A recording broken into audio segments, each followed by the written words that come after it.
back in 2016, I competed in a backgammon tournament in Renton, Washington. I used to play backgammon at a club. Obviously, they haven't held them for some time now. And I went to the tournament in Renton. It was held in a hotel conference room.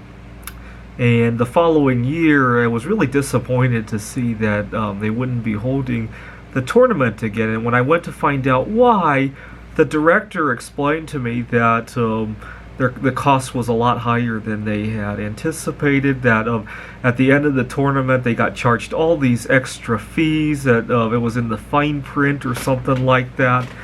And so basically the hotel or whoever was in charge was not very transparent with them.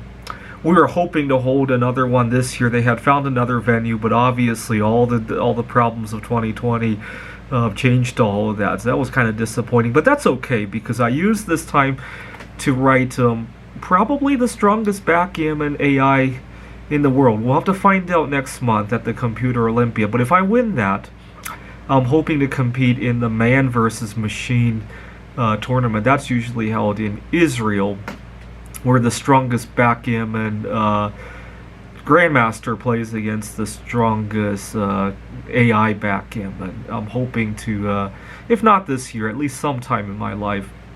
Anyways, it just goes to show that it's not the only time I've run into people who are not very transparent with prices. One of my least favorite things to see, and not just because the prices, is when I go to the grocery store and they keep shrinking the packages, right? I don't know if this has ever shrank, don't get me wrong on this, but here's a 1.8 ounce bottle of cayenne pepper. It's a very awkward number at 1.8, and it probably comes from the fact that a lot of people they have trouble doing the mental math, right? If this is like, let's say this is $8.29 per bottle, where I'm just making up I don't remember how much I paid for it, and you try to divide 8.29 by 1.8, it doesn't go very well for a lot of people. So it's a very easy way to conceal the price when you make those really unround numbers. The reason I don't like shrinking packages is that if it's not because I'm paying more, it's because if prices really are going up, right? They probably are because of all the shutdowns involved. If they really are going up, the last thing I want to do is to waste even more packaging and make the price even higher than it already has to go, right? Similarly, that hotel conference room, yes, I understand that the real estate is not cheap.